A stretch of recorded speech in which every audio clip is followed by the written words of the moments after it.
Salut, c'est Paul et aujourd'hui on va parler d'un animé qui m'a beaucoup plu quand je l'ai regardé. On va parler d'Erase. Erase, c'est à la base un manga de Kei Sanbe qui a été produit de 2012 à 2016 et qui a reçu une adaptation animée en 2016. Erase, c'est l'histoire de Satoru Fujinuma, un homme de 29 ans qui est livreur dans une pizzeria. Ce travail ne lui sert qu'à gagner sa vie, mais son véritable objectif est de devenir mangaka. Malheureusement, il n'arrive pas à transmettre dans ses œuvres ses émotions car il a peur du regard des autres. Mais Satoru a un don.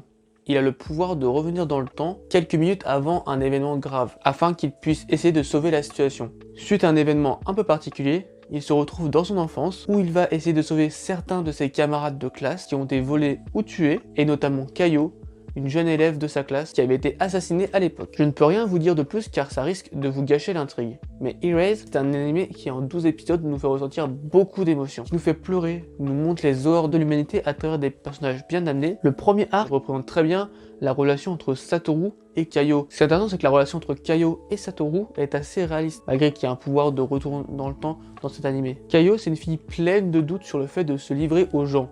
Et Satoru, c'est exactement ce problème qu'il a dans son avenir. Mais Kayo, elle a ce problème car elle vit dans un quotidien assez problématique. Et du coup, l'objectif de Satoru, c'est essayer de régler ce problème de quotidien un peu problématique, en essayant notamment qu'elle se livre aux gens, qu'elle explique ses problèmes et que des solutions puissent être apportées. Et au final, ce qui est intéressant, c'est que c'est Satoru qui essaie de sociabiliser Kayo, alors que dans le futur, c'était plutôt Satoru qui n'arrivait pas à se sociabiliser avec les gens suite à ces différents traumatismes. Donc Satoru, son objectif, c'est de montrer à Kayo des façons de se livrer, des façons de montrer les bons côtés de la vie, mais aussi de la défendre des problèmes qu'elle a dans son quotidien. Satoru, en fait, il a pour objectif de réparer ses erreurs du passé. Ces erreurs du passé qui ont indirectement amené à la mort de Kayo.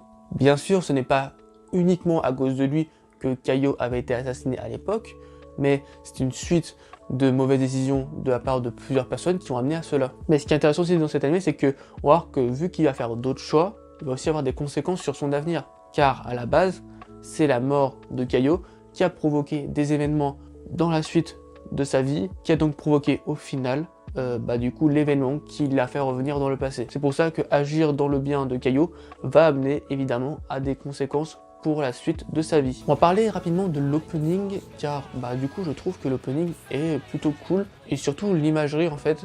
La musique est plutôt sympa mais l'imagerie est vraiment bien adaptée je trouve. Mais par contre ce que j'ai préféré au-delà de l'opening c'est l'ending. Par contre il y a une musique vraiment très poignante.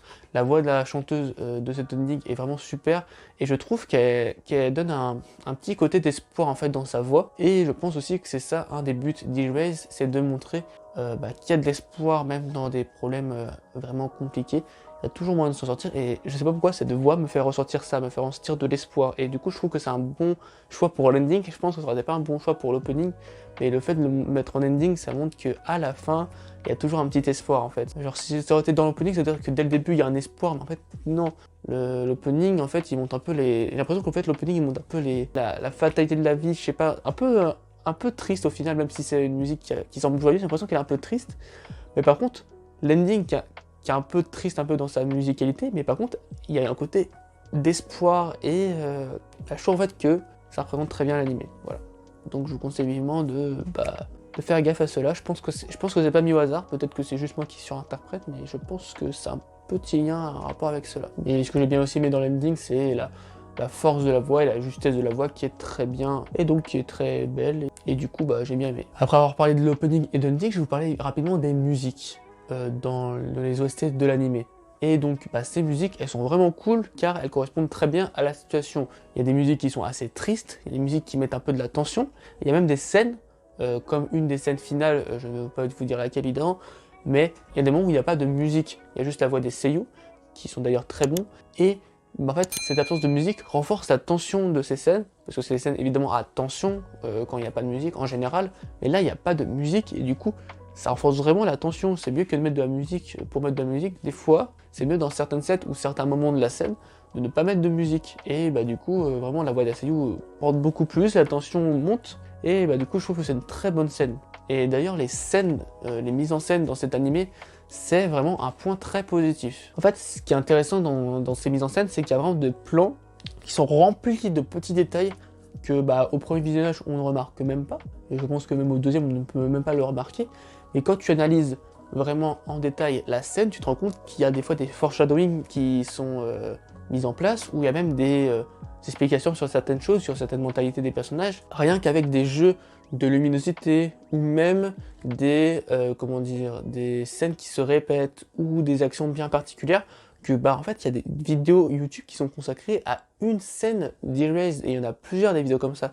Il y a des vidéos de plus de 10 minutes qui sont consacrées, ou même des articles qui sont consacrés à certaines scènes d'Erased, qui sont vraiment très bien amenées en mise en scène. Et du coup, si vous voulez avoir un animé où vous aimez bien vraiment analyser en détail chaque scène, je pense qu'Erased c'est un bon cru, car il y a beaucoup de scènes de ce genre.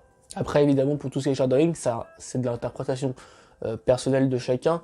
Il y a des choses que peut-être qui sont pas, qui sont surinterprétées, donc ça pour le coup je vous laisse regarder par vous-même, et puis je vais pas rentrer dans les détails parce que sinon je risque de vous spoiler, donc ça n'a aucun intérêt. Je préfère que vous voyez par vous-même et que vous vous dites ou pas s'il y a de très bonnes mises en scène. Mais moi je trouve que d'après mon visionnage, je pense qu'il y a des scènes qui sont très bien mises en scène sur Erased. Comme j'ai dit plus tôt, du coup, pour parler du développement des personnages, et Satoru c'est un personnage intéressant car il va agir en totale contradiction avec sa vie adulte. Peut-être car il sait que s'il agit de la même façon, Kaio risque de mourir, mais je pense aussi que c'est une sorte de test que la vie lui a amené pour qu'il puisse se rendre compte de ses erreurs et qu'il puisse mieux agir par la suite. Ces décisions auront un impact également sur son futur. Il est aussi important de noter que les drames qu'il a vécu enfant ont forgé sa mentalité dans sa vie d'adulte. Kaio c'est aussi très intéressante car elle agit un peu en miroir avec Satoru, car elle montre un peu la vie d'adulte de Satoru, mais en version enfant. C'est-à-dire qu'elle a des problèmes pour s'exposer aux autres, car elle a des problèmes personnels, et c'est exactement le cas de Satoru. Pour citer un des défauts que je trouve à Erased, mais cela est subjectif évidemment,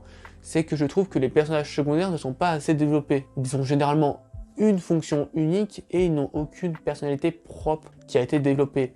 Alors cela peut s'expliquer tout d'abord par la durée de l'anime qui ne fait que 12 épisodes et qui fait donc dans le manga que 8 tomes avec un spin-off qui a été rajouté par la suite. Mais du coup il n'y a pas de sous-intrigue en particulier, il y en a quelques-unes, mais c'est vraiment une intrigue principale et les personnages secondaires servent vraiment à une seule chose en général.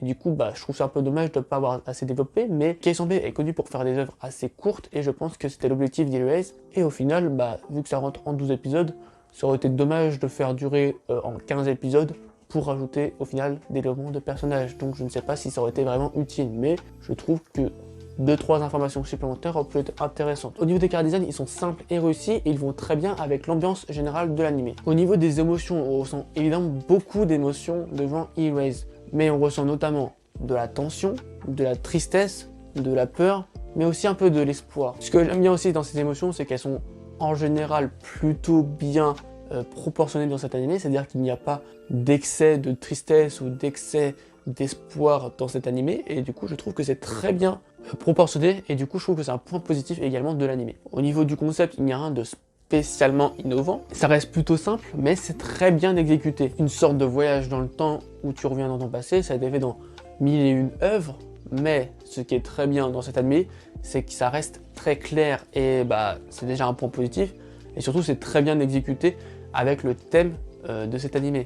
Donc je pense que au final, ce n'est pas un concept innovant, mais c'est un concept qui est très efficace. Et surtout, les messages qu'il porte ont un vrai lien avec ce retour dans le passé et donc la vie du futur. Au niveau de l'animation, cet anime a été réalisé par 81 Pictures, qui a déjà réalisé différents animés comme Kaguya-sama récemment ou même Fairy Tail. Erased a reçu une adaptation d'un studio qui s'y connaît en animé, et je trouve qu'elle est plutôt bien réussie en fait. Notamment la mise en scène et l'ambiance générale de l'anime qui est super jolie, et du coup qui va très bien avec l'ambiance. Même les chara design sont très bien, sont très jolis. En fait tout est à peu près joli dans cet anime.